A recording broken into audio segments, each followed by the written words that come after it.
Shalom, shalom, que la grâce du Seigneur te localise et te trouve là où tu es présentement.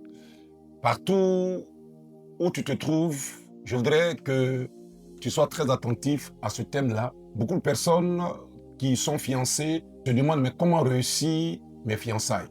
Nous allons traiter ce thème-là, comment réussir ses fiançailles. Tu es fiancé et tu veux réussir tes fiançailles. Et cette pensée-là, déjà, elle plaît à Dieu. Le fait de vouloir réussir tes fiançailles. Parce que tes fiançailles qui ne sont pas réussies, dans le mariage, ce sera complètement le chaos. Mais qu'attendons-nous par réussir?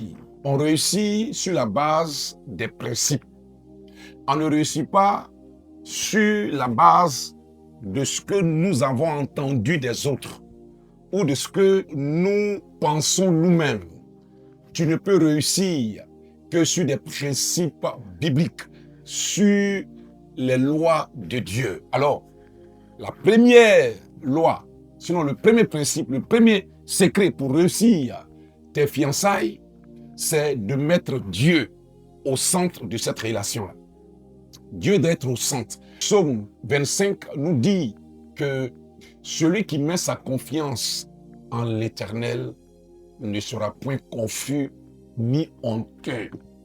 Donc, placer Dieu au centre de la relation, c'est une manière de lui faire confiance. Puisque c'est lui qui est supposé vous mettre ensemble. C'est lui qui sait quelle est celle ou celui qui convient à ta destinée. Donc, si tu es fiancé et tu veux réussir tes fiançailles, il faudrait que ce premier niveau-là soit vu et respecté dans cette alliance. Dieu doit être au centre. Il faut l'associer dès le départ.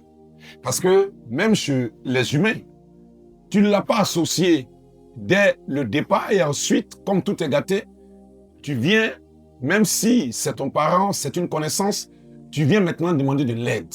Il ne se sentira pas honoré parce que tu pouvais l'associer dès le départ pour que son expérience, son expertise, sa connaissance puisse t'aider dans ce que tu allais faire. Mais tu ne l'as pas fait, sachant que il est expert dans ce domaine-là, dans le business dans lequel tu veux t'engager là. Lui, il est expert. Il a une expertise dans ce business-là. Donc, tu pouvais lui faire appel dès le départ, mais tu ne l'as pas fait. Donc, quand tout est gâté, quand tu vas le chercher, il ne peut plus t'aider parce qu'il ne se sent pas honoré. Dieu est un expert dans les fiançailles. Dieu est celui qui a créé les fiançailles. Donc, dès le départ, il faut l'associer. Premier secret. Deuxième secret, il faut construire ses fiançailles sur une bonne fondation. L'intégrité est une bonne fondation. Et la fondation permet de soutenir la maison. Parce que les fiançailles, là, ce n'est pas encore la maison. La maison est appelée mariage. Donc, les fiançailles fonctionnent comme une fondation. Ça, il faut comprendre cette réalité-là. Et cette fondation-là, il y a des éléments qui la font réussir. Il y a des choses qu'on fait qui permettent à la fondation d'être bien menée, bien faite selon là où on veut aller. Donc, il faut être honnête vis-à-vis de l'autre, dans leurs projets, dans leurs intentions, dans leurs défauts. Il ne faudrait pas cacher tes défauts. Parce qu'un être humain n'est pas fait que de qualité. Mais c'est dans les fiançailles que tout ça doit émerger. Tout ça doit se faire voir. L'honnêteté, les défauts, la transparence, les intentions, les projets. Vous voyez?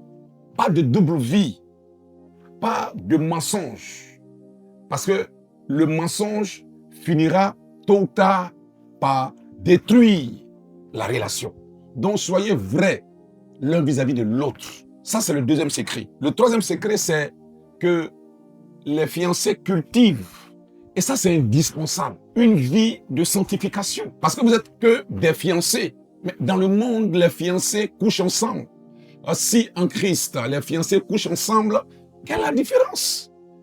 Parce que le monde ne cultive pas la pensée de la sanctification, le principe de la sanctification. Mais Christ, lui, exige la sanctification. Parce que la sanctification protège les fiancés.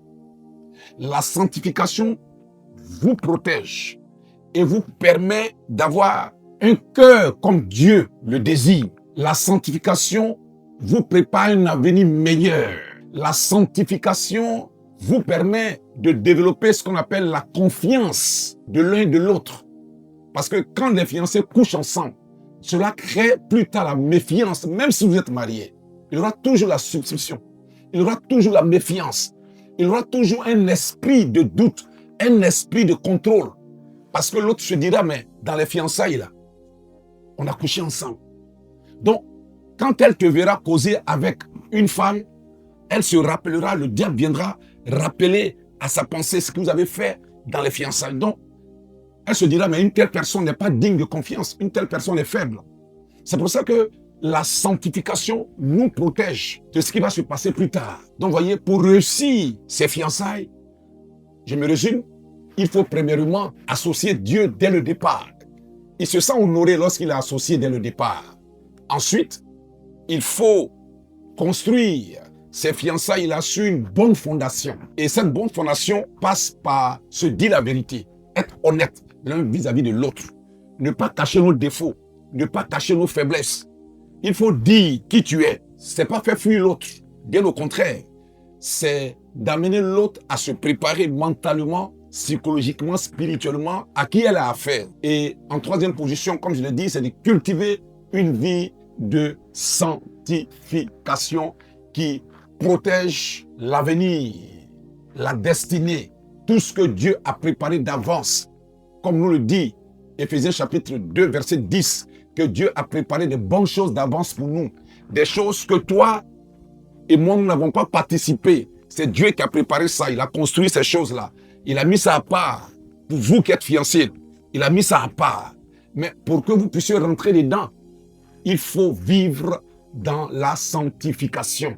Il faut suivre ces 3 points-là et vous allez réussir votre fiançailles. Et ma prière, c'est que ça soit ainsi. Quelle que soit la nation où tu écoutes ce message, il faut nous laisser des commentaires si le message t'a fait du bien et surtout, il faut le partager au maximum pour que des personnes qui vivent les fiançailles, qui sont fiancées, puissent savoir comment réussir leur fiançailles et avoir une vie maritale longue et prospère.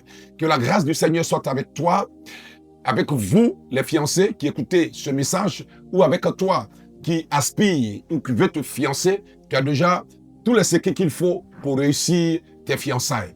Que le Seigneur, Dieu Tout-Puissant, puisse te bénir et que tout obstacle devant toi puisse tomber et que tu rentres dans les fiançailles, que tu réussisses tes fiançailles au nom de Jésus-Christ. Que la paix soit avec vous. Shalom.